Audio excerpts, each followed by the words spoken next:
o bebê com diarreia e o bebê com constipação, aquele bebê entre 6 meses e 2 anos, tá, pessoal? As afecções mais comuns das fezes gastrointestinais do bebê entre 6 meses e 2 anos, pessoal. Então, basicamente, diarreia são os 2 grandes problemas gastrointestinais do bebê maior de 6 meses. Isso vale até, na verdade, até um pouco, até além dos 2 anos, mas depois dos 2 anos algumas coisas mudam.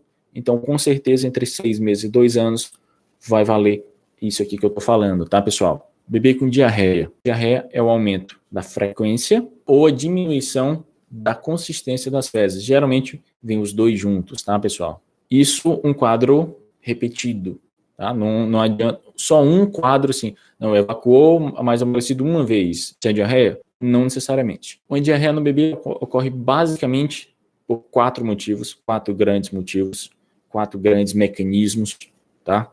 O primeiro é o mecanismo osmótico, que é o que acontece tanto na infecção pelo rotavírus, como na vacina do rotavírus, como na intolerância à lactose. O mecanismo é o mesmo, tá? A intolerância à lactose é a deficiência da lactase, que é um enzima, tá? Que não digere bem a lactose, ou seja, essa lactose não vai ser absorvida, vai ser quebrada e vai ser aproveitada e ela vai ser digerida no intestino.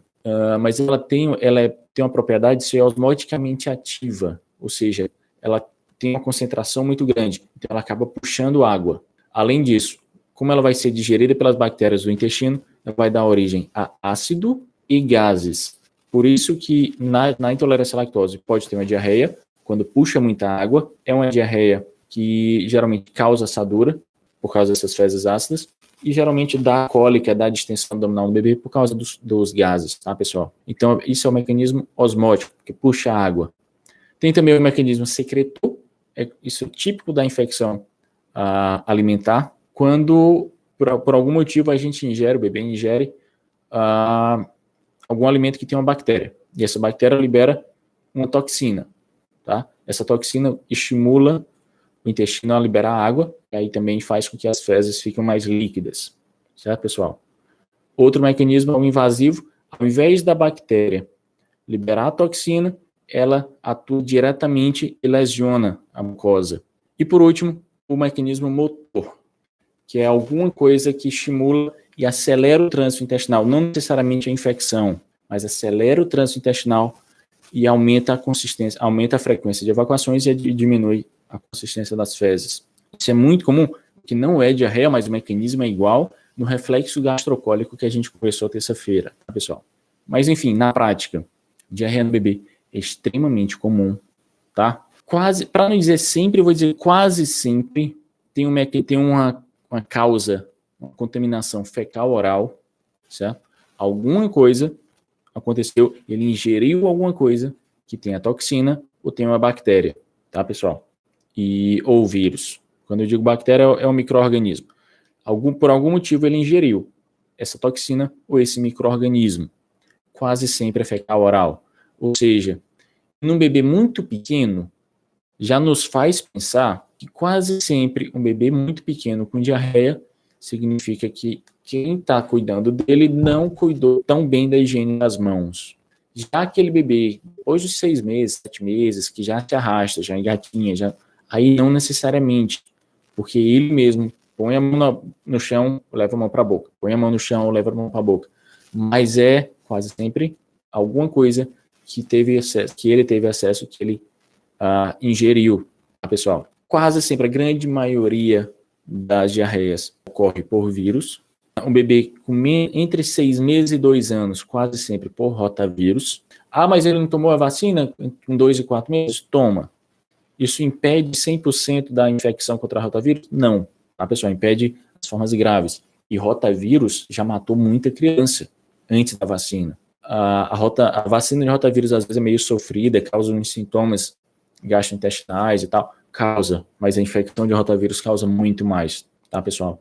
Então, por mais que seja sofrido, por mais que muita mãe não goste, por mais que muita mãe tenha medo, tem que tomar, porque o rotavírus já foi o mais frequente de todas as faixas etárias, e, enfim, já foi muito mais frequente do que é hoje, graças à vacina diminuiu muito, mas ainda é possível, tá? Ainda é o principal vírus causador, o principal agente causador entre 6 meses e 2 anos, mas já não causa mais quadros graves, tá, pessoal? E o segundo principal, é o adenovírus. Esse está frequente, esse tem uma particularidade que ele está frequente praticamente o ano inteiro no Brasil. A maioria dos vírus são sazonais, ocorrem principalmente em algum período do ano. O adenovírus está praticamente em todos os meses do ano presente no Brasil. Esse perigo está aqui presente sempre. O que a gente precisa observar? Uma infecção por vírus quase sempre tem outro sintoma acontecendo junto. Por exemplo, é aquele bebê que está gripado e com diarreia. Aquele bebê que está vomitando e diarreia. A gente já começa a pensar, não necessariamente, mas começa a pensar, provavelmente é um vírus. É uma virose, como todo mundo aqui, toda mãe. Se você não está acostumado ainda, você vai se acostumar com esse termo. Então, mas é uma diarreia que não causa sangue, tá? Exceto a rotavírus, tá? A rotavírus pode causar sangue nas fezes.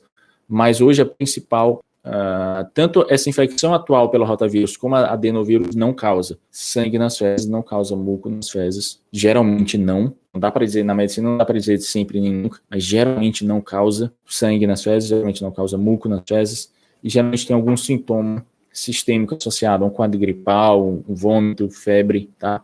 A grande complicação do bebê com diarreia é a desidratação, tem que tomar cuidado, eu vou ensinar para vocês alguns sinais que vocês precisam observar. Já além do vírus, é menos frequente, mas é mais grave, tende a ser mais grave, é a diarreia por bactéria. A principal bactéria é a Escherichia coli, não precisa decorar o nome. Lembrar que ela pode causar, existem diferentes tipos dessa bactéria, ela pode causar tanto uma diarreia completamente igual à diarreia viral. Só lembrando, diarreia viral, a única coisa que você precisa fazer é não deixar de desidratar. Então, por quê? Porque o próprio organismo vai combater esse vírus sem ou apesar do médico, ou apesar de você ter levado no médico. Isso se for viral. Ou seja, aquele bebê que não está apresentando febre alta, aquele bebê que não está desidratado, aquele bebê que não está com o estado geral diminuído, ele não está sonolento, está aceitando bem o alimento ainda. Enfim, ele está ativo, está bem. Vou ensinar vocês como é que se vê desidratação. Então, se tudo isso estiver acontecendo, te dá mais uma segurança. Dizer assim, não, ainda não é hora de ir para o médico. Eu vou falar quando é hora de ir para o médico. Já a diarreia por bactéria, aí ela é um pouquinho diferente. Ela pode dar febre alta, ela costuma desidratar muito mais, ela costuma ter sinal de disenteria, mas é um quadro mais intenso que precisa ir para o médico. Mas também pode ser desde uma diarreia exatamente igual à diarreia por vírus, e aí você não precisa fazer nada, só não deixar desidratar, que o próprio organismo combate e melhora, mas também pode ser uns quadros mais intensos que você precisa ir para o médico e talvez, em alguns desses casos, precise de antibiótico. O que é disenteria? Disenteria é aquela diarreia mais invasiva, aquela diarreia mais agressiva, que vai apresentar muco ou sangue nas fezes. É um quadro mais grave, um quadro mais intenso, ele lesiona mais o intestino do bebê. Então, o grande problema, tem muitos problemas disso. Tem a diarreia em si, o fato de ter uma eliminação de sangue, se for uma diarreia intensa, pode acabar sentindo ter alguma deficiência de ferritina ou anemia propriamente dita, por causa dessa perda de sangue. Principalmente se já for um bebê que já tem anemia, já estava suplementando ferro para repor, para tentar corrigir essa anemia. Se tiver uma disenteria, fica mais fácil ainda, mais provável ainda que haja repercussão por causa disso. Vai causar diarreia, pode causar anemia, lesiona mais a mucosa do intestino, então ela pode também, de alguma forma e em graus variados, comprometer a absorção de nutrientes.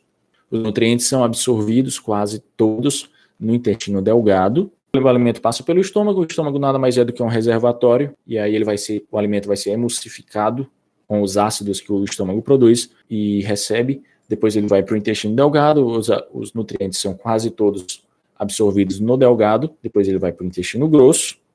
No intestino grosso ele absorve água e sais minerais, alguns eletrólitos, e até que se forma o bolo fecal e vai ser eliminado, tá? Então, como ele lesiona o intestino delgado, pode, em algum grau, comprometer a absorção de nutrientes. Existem algumas bactérias, alguns micro-organismos que causam diarreias crônicas por mais de 20 dias, 30 dias, tá? Então, um quadro crônico de disfunção, de um prejuízo na absorção dos nutrientes, pode ter repercussão e costuma ter repercussão, tá? podendo levar, além da desidratação, também levar a desnutrição por causa de uma diarreia. Hoje é bem pouco frequente, bem pouco comum, mas nas cidades mais de interior, que tem pouco acesso a médico, a gente ainda encontra com alguma frequência. O que é diarreia? É o aumento da frequência das fezes, das evacuações, diminuição da consistência das fezes, tá? Num quadro seguido, não é um episódio único. O que é disenteria? É a diarreia com presença de sangue e ou muco nas fezes. Se tiver sangue ou muco, é disenteria. Sempre vai ser caso por bactéria? Nem sempre, mas muitas vezes. Ou melhor, nem sempre vai ser infeccioso, mas quase sempre é, e quase sempre é por bactéria, tá, pessoal? Por acaso se deparar com seu filho tendo diarreia, quando ir para o médico, as indicações de ir para o médico, as indicações de, não, isso aqui tem sinal de risco aqui, tem fator de risco aqui, pode me levar a um quadro mais grave, uma desidratação mais grave, uma infecção mais grave, ou que ele está desidratado. Quais são os sinais de desidratação? O que você precisa observar? Existem vários outros, mas outros que eu, que sou pediatra, se eu observar, eu que sou pediatra, consigo observar. Você não consegue, você não precisa saber, tá? Sinais: olhos mais fundos. Quem já teve um bebê com diarreia, uma criança, um filho com diarreia, não necessariamente um bebê, mas quem já teve uma criança com diarreia e essa diarreia foi um pouco mais intensa, já viu o quanto os olhos ficam mais fundos. Isso é um sinal precoce, um sinal que acontece rápido. A criança fica mais, um estado geral mais rebaixado. Fica aquela criança, claramente não é o meu filho. Meu filho não para quieto e agora ele só quer ficar deitado, tá? Então, estado geral rebaixado, os olhos encovados. A desidratação mais leve começa com um aumento enorme da sede. De repente, a criança, o bebê, quer beber muita água. Se isso acontecer, é indicativo de que a desidratação começou e ainda está leve, porque entre desidratação moderada e desidratação grave, ele começa a recusar líquido. Então, é típico isso. Começa uma diarreia um pouco mais intensa, aparece uma sede incomum na criança, e depois, se por acaso essa diarreia persistir, ele já fica mais sonolento, já fica mais rebaixado e não aceita mais água. Não adianta mais tentar dar soro para essa criança, porque ela não vai tomar. Além disso, já passa a ser um choro mais sem lágrimas. Basicamente, esses são fáceis para você ver. Diminuição do estado geral, olhos encovados, um choro sem lágrima, mucosa seca, a língua fica seca, os lábios, a gengiva ficam secos. Uma sede enorme no começo, depois uma recusa. Pode vir também, mas isso é menos comum, uma coisa chamada sinal da prega. Se você puxa a pelezinha do abdômen do bebê e solta, se você puxa e solta agora, você vai ver uma elasticidade bem grande. Do jeito que você puxa, ela volta bem rápido. Numa pele desidratada, fica igual pele de idoso, que você puxa e demora mais para voltar. Mas isso é uma desidratação mais de moderada a grave. Mas são coisas que você conseguiria ver, tá? Os outros, enchimento capilar, pulso, frequência cardíaca, aí fica mais difícil e não precisa vocês saberem disso, tá, pessoal? Então, de novo, o que vocês precisam saber para suspeitar? Seu filho está com diarreia, que sim, que está repreendido em nome do Senhor, mas se por acaso, se a criança tiver com diarreia, você vai observar estado geral, olhos se estão encovados, se estão fundos, se o choro tem lágrima, como é que está a sede, a aceitação de água, se está aumentada. Isso não necessariamente é um sinal bom, é o organismo tentando compensar, porque eu já ouvi muito pai, coisa de homem, dizer, não, mas ele está bebendo água, está bebendo muita água, mais do que o normal, então ele não está mal não. Mas não, pessoal, o fato dessa sede estar aumentada significa desidratação. Se tiver algum desses fatores de risco que eu vou listar para você, você precisa levar para o médico. Estado geral diminuído, olhos encovados, olhos mais fundos, uma sede aumentada, choro sem lágrima, e os dois principais, mucosa seca. Você olha a linguinha do bebê, da criança, está seca, a mucosa, os lábios estão secos, e diminuição na diurese, diminuição no xixi do bebê, tá? Isso é muito frequente, você consegue ver, geralmente é a queixa mais clara para a mãe. Não, doutor, geralmente eu troco fralda a cada 2 horas, hoje já tem 6 horas e eu não troquei essa fralda ainda. Isso é muito importante, tá? Então, voltando, quando levar esse bebê ao médico? Quando tem que procurar ajuda, seja na urgência, seja com o pediatra. Se por acaso tiver algum fator de risco, quais são? Bebê menor de 6 meses, não deve ter diarreia. Na verdade, ninguém deve ter, mas bebê menor de 6 meses pode ter uma facilidade maior de desidratação. Prematuros, até completar a idade corrigida de 6 meses, tá? Lembrar dos prematuros. Aquele bebê que tem alguma doença crônica, é um cardiopata, é um neuropata, porque aí ele tende a ter mais facilidade de descompensar e o quadro fica grave mais facilmente. Se ele apresentar uma febre alta, o que é febre alta? Maior ou igual a 38,6. Ou seja, uma febre maior do que 38,5 é febre alta. Se for uma diarreia, uma disenteria, uma diarreia sanguinolenta ou com muco, você precisa levar também. Se junto com essa diarreia tiver vômitos persistentes que estão impedindo a aceitação do alimento, impedindo a aceitação do líquido, porque já não basta estar perdendo líquido pelas fezes, no início você precisa repor via oral. Se ele está vomitando e não está aceitando esse líquido, você não vai repor e ele vai provavelmente culminar com a desidratação. Então precisa procurar ajuda, tá, pessoal? A diminuição de diurese, se você percebeu isso, hoje aumentou muito o intervalo entre as trocas de fralda, você precisa ir no hospital. A diminuição do nível de consciência também, aquele bebê que está sonolento, quase sempre isso se resolve via oral, com hidratação via oral, com aumento da ingesta de líquidos, pode ser soro caseiro, pode ser aquele soro de farmácia, pode ser chá, suco só para maior de 1 ano, mas os outros é para maior de 6 meses, tá? Aumento de líquido, de água, de chá, sopa, soro, tá? Quase sempre isso resolve. Quando que isso não resolve? Quando tem algum daqueles sinais que eu falei. Menor de 6 meses, prematuro, febre alta, doença crônica, disenteria, vômitos ou sinal de desidratação mais intensos. Como é que você vai fazer? Se seu bebê teve diarreia, não apresentou nenhum daqueles sinais, você vai aumentar a quantidade de líquido que ele vai ingerir. Isso maior de 6 meses, tá, pessoal? Maior de 6 meses. Então você vai oferecer mais o peito, serem da mama, você vai tentar dar mais água, você vai tentar dar mais sopa, mais chá, mais o que for. Se for maior de 1 ano, pode dar mais suco também. Não é tão bom, porque o suco tem... Enfim, mas pode. O suco tem um pouco de fibra, isso pode acabar de alguma forma piorando. Mas pode também porque a hidratação é melhor do que a fibra. A alimentação dessa criança fica normal. Você pode, inclusive, aumentar a frequência da alimentação, mas não aumentem a quantidade de alimentação. Assim, o que você precisa saber se sua criança, se o seu filho está com diarreia? O plano de hidratação aumenta muito a ingestão de líquido, mantém a alimentação normal, de preferência mantém normal, e fica de olho nos sinais de alerta. Lembrar desses 3, você anotou no papel esses 3, anotou quais são os sinais de alerta, anotou quais são os sinais de desidratação, quando você está preparada, isso vai te dar muito mais segurança quando isso acontecer, porque infelizmente isso geralmente não é uma questão de se vai acontecer, é quando, tá? Isso vai acontecer com quase 100% das crianças. Aí não, se tem uma desidratação mais grave, se tem alguma coisa mais grave, é conduta no hospital, não tem por que ser discutido aqui.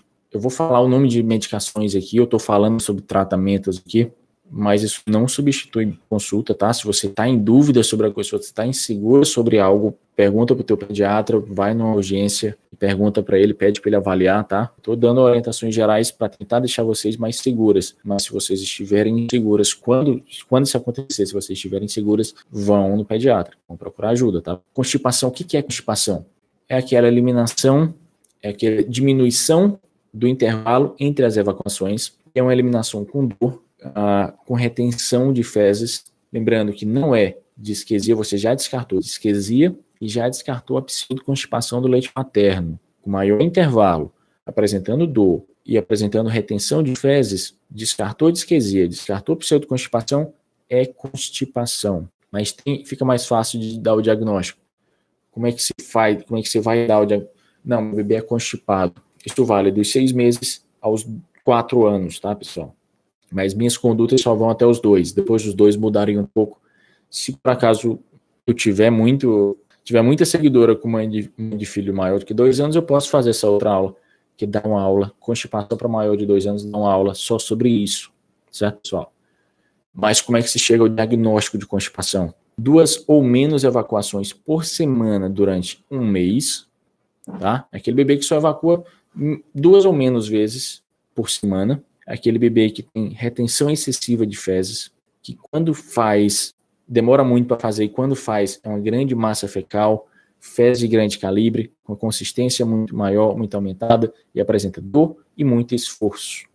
Tem que apresentar pelo menos duas dessas características. Se tiver o aumento do intervalo e, por exemplo, o aumento do intervalo e aumento da consistência das fezes, já é o suficiente, tá? Se tiver o aumento da... Pode nem ter o aumento do intervalo, pode ser todo dia, mas se por acaso está tendo retenção, como é que a gente percebe se está tendo retenção? São aquelas fezes que saem chamados síbalos, aquelas que saem só as bolinhas. Pode ser isso todo dia, mas aquele bebê que sente muita dor e só sai as bolinhas, isso é constipação. Mesmo que seja todo dia saindo essas bolinhas, isso é constipação. Então não é só o intervalo, não é só a quantidade de fezes, tá, pessoal? O que você vai fazer? Se por acaso o bebê estiver constipado, claro, se o seu bebê tiver menos do que 6 meses, você deve ir ao pediatra, porque bebê com menos de 6 meses, aquele bebê que está em aleitamento, na verdade, bebê com menos de 6 meses não é para ter constipação, tá? Mas pode ter. Se por acaso ele estiver em aleitamento materno exclusivo, a gente precisa lembrar de algumas outras doenças que podem causar. Uma doença chamada megacolon congênito pode causar constipação. A PLV, tem alguns casos de APLV que não causam diarreia, não causam sangue nas fezes, causam constipação. Tem um estudo só, eu não sei exatamente se é essa proporção, mas eu lembro uma vez que eu vi, que relatou que 28% dos casos de constipação melhoraram no estudo dele, tá? Naquela quantidade de crianças que ele avaliou. 28% das crianças melhoraram do quadro de constipação quando a mãe, que eles estavam em aleitamento materno, não necessariamente só o exclusivo, quando a mãe excluiu o leite de vaca, excluiu completamente a proteína do leite de vaca. 28, quase um terço das crianças melhoraram da constipação, só com essa restrição da dieta da mãe. Então, se por acaso o bebê está em aleitamento materno exclusivo, tem que lembrar de outras doenças que não é para acontecer, a constipação não é para acontecer, a pseudoconstipação do leite materno é muito frequente, tá? Mas a constipação não. E se por acaso o bebê tiver em uso de fórmula, provavelmente vai ter que mudar a fórmula, tá? Ou avaliar o uso da fórmula, às vezes está usando muito concentrado, pode parecer um pouco estranho para vocês que estão vendo, mas tem mãe que coloca mais medidas daquele medidor, daquele scoop, do que numa quantidade de água menor, porque diz que assim vai deixar mais concentrado, ele vai ganhar mais peso. Isso acontece, tá, pessoal? Mas isso também causa constipação. E quem mama, quem tem aleitamento materno exclusivo, protege 3 a 4 vezes contra a constipação, ou seja, quem toma fórmula tem 3 a 4 vezes mais constipação do que o bebê que só mama. Então isso precisa ser avaliado de qualquer forma. Menor de 6 meses tem que ir para o pediatra. Se você viu constipação, tem que ser avaliado por um pediatra, tá? Tem que ser examinado. Já o bebê com mais de 6 meses, até os 2 anos, de novo, depois dos 2 anos mudam algumas coisinhas, tem constipação funcional e tal, mas entre 6 meses e 12 anos vale essas orientações que eu vou te dizer agora. Se você detectou constipação nessa criança, a primeira coisa que você precisa fazer, se informar, claro, você precisa ir para o pediatra também, mas precisa se informar se isso tem sinal de impactação fecal, tá? As fezes ficam impactadas no intestino, e aí elas não saem ou não saem completamente, isso vai causar um quadro de sofrimento, de dor, de cólica, de extensão abdominal progressiva na criança, tá? Ou seja, vai ser bem desconfortável. Primeiro sinal é isso, detectar, primeira medida é isso, detectar sinal de impactação. Quem é que vai detectar isso? Tem mãe que já sofre muito tempo com isso e acaba sabendo, tá? É uma habilidade que eu não recomendo para ninguém, é uma condição que eu não recomendo para ninguém ter essa habilidade, mas tem mãe que consegue. Mas como é que a gente vê? Isso é o pediatra, basicamente é o pediatra. Presença de fecaloma, que é aquela fezes em grande calibre, em grande volume, que ficam presas no intestino e não saem. Às vezes ela consegue ser palpável quando a gente palpa o abdômen. E também pode haver a presença de incontinência fecal. Tantas fezes impactadas, mas às vezes ocorrem umas fezes mais líquidas e elas extravasam pela periferia. Então é aquela criança que não fez o esforço que você conhece, o esforço para evacuar, e quando você vai trocar a fralda, está suja de fezes. Isso é incontinência fecal secundária causada pela constipação. Ou seja, se seu filho, se sua criança tem constipação, ou se percebeu constipação, em 2 daqueles sinais que eu falei, você precisa ir no pediatra para ele avaliar se tem sinal de impactação. Se tiver impactação, tem que fazer essa desimpactação. Eu já te ensinar como é que se faz isso. Às vezes pode ser necessário um raio-x de abdômen, uma radiografia de abdômen para detectar para investigar se tem esses sinais de impactação. Então, primeira coisa que você precisa fazer é ir ao pediatra para ele avaliar isso. Não tem. Ótimo. Se não tem, segunda coisa que você precisa fazer, então você já fica mais tranquila, isso que era o grande desconforto já passou, então você passa para a segunda medida. É você não postergar ou não ignorar o desejo de evacuação. Isso acontece em todas as idades, mas principalmente aquela criança de um ano e pouquinho, geralmente ela te mostra, ela te dá sinais bem claros de que quer evacuar, você está na rua e você não trouxe outra fralda e acaba chamando a atenção dele, tentando distrair para ele não fazer. Isso não pode acontecer, porque aquele processo que eu falei até passa pelo estômago, intestino delgado, intestino grosso, vai formar o bolo fecal. Mas, se isso não for eliminado, lembra que a função do intestino grosso é absorver água e eletrólito, esses tais minerais. Se isso não for eliminado, o intestino grosso vai continuar absorvendo água. Por isso que essas fezes ficam cada vez mais ressecadas, tá? Porque está absorvendo água. Então, você não deve, se você perceber, você não deve postergar ou ignorar o desejo de evacuação da criança, tá, pessoal? Terceira medida, você deve evitar temporariamente, tá, pessoal? Temporariamente, alimentos constipantes. Quais são os alimentos constipantes? Existem alguns mais clássicos, mas de preferência observe. Você vai observar, com o tempo você vai observar, se eu der banana, que é mais clássico, meu bebê fica constipado, as fezes ficam mais ressecadas. Se eu der abacate, fica ressecado. Se eu der maçã, fica ressecado. E assim varia. Se eu der carne vermelha, fica ressecada. Às vezes acontece. É muito melhor, é muito mais preciso se você observar. Tem criança que passa 1 semana, 2 semanas evitando esses alimentos, depois volta a se alimentar dele, o quadro de constipação melhora, volta a se alimentar dele e não acontece mais nada, tá? Quarta medida, aumentar a quantidade de fibras, água e atividade física, tá? Fibra, água e atividade física. É um pouco controverso, tá? É a Sociedade Norte-Americana de Gastroenterologia, Hepatologia e Nutrição, a maior sociedade dos Estados Unidos sobre esse assunto, indica que não existe a controvérsia, mas não existe nenhuma comprovação quanto ao uso de fibras na constipação. E ainda relata que se for administrado fibras sem água, pode constipar ainda mais. Então, na prática, não só a minha, como a da grande maioria, diz que fibra melhora sim. Sabe-se que o consumo de fibra, e também a gente sabe que no consumo de fibra, o consumo de fibra das crianças do Brasil é muito, muito inferior ao recomendado. Então, fala a favor de ser também deficiência de fibra. E na pior das hipóteses, o fato de você recomendar fibra, ou melhor, na pior das hipóteses, você não deve recomendar fibra só para quem tem constipação, você deve recomendar o consumo de fibra para todo mundo, porque ninguém consome a quantidade de fibras que deveria, tá? Quase ninguém. Mas é isso, a NASPGAN fala que não existem evidências. Na prática, a gente observa que melhora e melhora muito. Então, fibra melhora a consistência se for administrado junto com água. Então, aumenta a quantidade de líquido do bebê. Água, sopa, chá, suco se for maior de 1 ano. E atividade física no bebê, como é que faz? Isso basicamente estimule aquele bebê que passa muitas horas do dia em um bebê conforto, tende a ter mais constipação do que aquele bebê que fica livre no chão, no tapetinho, tá? Tende a ter muito mais, porque aquele outro se exercita muito mais. Então, fibra, água e atividade física. Essas são as 4 medidas. Você primeiro tem que ir no pediatra para ele ver se tem sinal de impactação fecal. Depois, não pode postergar ou ignorar o desejo de evacuação da criança. Evita, enquanto tiver constipação, mais 1 ou 2 semanas, os alimentos constipantes. Aumenta a quantidade de fibra, aumenta a quantidade de água e em atividade física, tá? Atividade física na criança maior é atividade física mesmo, na criança menor são os estímulos das brincadeiras, tá? Desde que ela não fique sedentária, parada. Tá, pessoal? E se nada disso melhorar? Não, doutor, eu já tentei, eu já fiz isso tudo, eu já fui no meu pediatra. Se for a criança maior de 2 anos, eu faço treino de toalete nele, eu dou muita fibra, eu dou remédio com fibra, eu dou muita água, ele bebe água bem, ele não para quieto, eu já não dou mais nada que eu conheço que é constipante e ainda assim não melhora, tá? O que fazer? Aí vai ter que ir para medicação. Claro, eu não sei exatamente o caso do seu filho, quase sempre, se você já tentou de tudo, vai ter que ir para medicação, certo, pessoal? Então, sobre isso foi o tratamento não medicamentoso, vamos para o tratamento medicamentoso.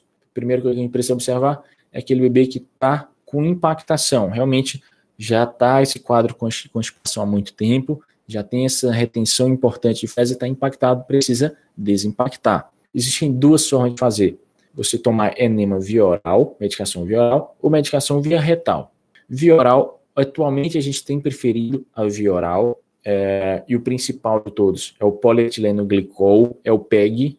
Para quem tem filho com constipação, conhece filho com constipação, alguma criança com constipação, já ouviu esse nome, chamado PEG, tá? E faz ele em altas doses, claro, é o seu pediatra que vai dizer a dose, vai fazer ele em altas doses por 3 a 5 dias para desimpactar. Se por acaso o bebê estivesse sofrendo muito, muita dor, muito desconforto, ele pode ir ao hospital e fazer uma solução de glicerina via retal, porque aí vai desimpactar mais rápido. Mas aí vai depender, claro, você já levou, se chegou a esse ponto, você já levou ao pediatra, ele vai te ajudar, ele vai decidir isso com você. Depois de 3 a 5 dias desimpacta, e aí você vai ter que ir para o tratamento de manutenção. O tratamento de manutenção daquele bebê que estava com fezes impactadas é igual ao tratamento daquele bebê que não estava com impactado, mas que não melhorou com nenhuma das condutas. Você deve manter essa manutenção, você deve manter esse uso de medicamento até que seja completa, até que seja uma melhora completa da constipação. Ou seja, a criança já passa a evacuar com fezes amolecidas, sem dor e sem esforço excessivo, tá? Ela deve optar pelo uso de laxantes com dose individualizada, tá, pessoal? Eu vou falar os nomes de alguns. Dose individualizada, nem leia bula para dose, porque bula nem sempre está certo. Na verdade, bula muitas vezes está errado. A melhor forma de se dosar, de se determinar a dose de uma medicação para uma criança é comparando com peso, na verdade, peso e superfície corporal, e às vezes até a idade, algumas medicações influenciam também. Então, não se baseie só pela bula, porque pode ser perigoso, pode ser errado. Vai usar laxante via oral, com a dose individualizada, para obter a regularização desse hábito intestinal, certo? Atualmente, o melhor laxante que tem é o PEG, polietileno glicol. Ele é produzido na maioria das farmácias de manipulação, tá? Com receita, pessoal. Então, existe ele. De preferência, não use mais leite magnésia, não use mais óleo mineral. Não são boas medicações. Pode ter alguns efeitos adversos desagradáveis. E lembrar que o óleo mineral é completamente proibido em criança menor de 1 ano e criança neuropata, por causa do risco de aspiração, que aí desenvolveria um quadro grave, tá, pessoal? Aquela criança que está com impactação tem que desimpactar com PEG e depois fazer a manutenção, de preferência com PEG também, só ajusta a dose, que a dose é bem menor da manutenção. Aquela criança que não está com impactação, mas não melhorou com medida comportamental, não melhorou retirando os alimentos constipantes, não melhorou aumentando a quantidade de fibra, água e atividade física. Vai ter que usar medicação? Usa medicação laxante também, de preferência o PEG também, tá, pessoal? Por quanto tempo? 3 meses, no mínimo, até a melhora dos sintomas. À medida que vai melhorando, você vai sim diminuindo progressivamente a dose, para não criar, para o hábito intestinal não depender unicamente da medicação. Então você vai diminuindo progressivamente. É uma duração longa, eu sei que não é bom dar medicação, não é fácil dar medicação para a criança por 3 meses, mas a grande causa da recidiva do quadro, ou recidiva, que é a voltar a acontecer, ou a refratariedade, que é a não melhora, é a baixa adesão ao tratamento, tá? A mãe dá por 1 mês, dá por 3 semanas, dá por 1 mês, tem uma melhora importante, ao invés de diminuir a dose, ela simplesmente suspende. Não pode, isso é grande causa de recidiva, tá, pessoal? Conduta é essa. Uma coisa importante, não existe nenhuma evidência científica para o uso de probiótico, pré-biótico na melhora desses quadros. Então, usar Colikids, usar Colicalme, usar Florax, Enterogermina, essas coisas, não existe nenhuma indicação de que melhora. Se você pensar que o leite materno causa menos constipação que a fórmula, porque o leite materno tem pré-bióticos, então a gente pode pensar que se você usar pré-biótico vai melhorar. é algo lógico, tá? Mas evidência científica não existe. Se seu filho está com 1 ano e meio, 2 anos, você está querendo fazer o desfraude, não tente fazer desfraude, não tente fazer treinamento de esfíncter se seu bebê estiver constipado e nem 2 meses antes e até 2 meses após o tratamento, tá? Se estiver constipado e nos primeiros 2 meses após o tratamento, não fazer desfraude, tá? Porque pode causar a recidiva, pode causar o retorno desse quadro. Ou, e se já tiver constipado, pode causar a piora do quadro. Meu bebê nunca teve constipação, como é que eu faço para prevenir? Como é que eu faço para evitar que ele tenha? Então, meu bebê estava constipado, melhorou, como é que eu faço para prevenir que ele não tenha mais? Por incrível que pareça, as diretrizes internacionais da NASPGHAN, a ESPGHAN, elas não discutem prevenção, então tem muita diretriz, tem muita evidência científica brasileira sobre prevenção.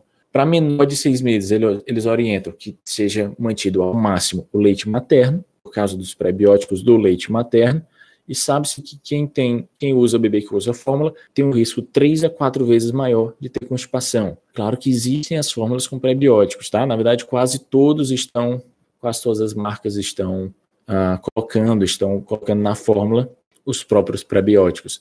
Isso tem ajudado muito. E tem fórmulas com quantidade maior desses prebióticos. Se compara ao leite materno, claro que não, mas já dá uma boa atenuada. Outra coisa importante, isso para o menor de 6 meses. Ou seja, não dê água, tá? Para o menor de 6 meses, não dê água, não dê chá, não dê... porque você está com medo dele ficar constipado, não dê mamão, não dê alimentos laxantes, tá? Pelo amor de Deus. E se for maior de 6 meses, é aquele trio: água, fibra e atividade física. Dê muita água para o seu filho. Meu filho tem uma grande dificuldade de aceitar água. Eu sei, o comum é isso. Algumas crianças já aceitam muito, aceitam bem logo de cara, mas isso não é o comum é que ele tem dificuldade mesmo, tá? Isso não significa que você deve parar de oferecer. Meu bebê não aceita, eu não ofereço. Ele não aceita? Não, você está errado, você tá alimentando esse hábito errado da criança. Mas ele pode não querer, porque ele não sabe o bem que faz, mas você sabe o bem que faz, então você não pode aceitar isso. Então você tem que continuar oferecendo. O pouquinho que ele bebe cada vez que ele mama já tá bom. Então daqui a pouquinho você vai lá e oferece mais, daqui a pouquinho você oferece mais. Isso vai aumentar com o tempo, mas não vai aumentar se você simplesmente quiser esperar a natureza dele para ele beber. Não vai, tá? A gente precisa agir, pessoal. Esqueça essas pessoas que dizem que é para esperar a hora. Quase sempre só faz atrasar a nossa vida. Além disso, alimentos ricos em fibra para maiores de 6 meses e atividade física. Prevenção. Eu preciso eliminar os alimentos constipantes como prevenção? Não. Então é isso. Fique com Deus. Até a próxima.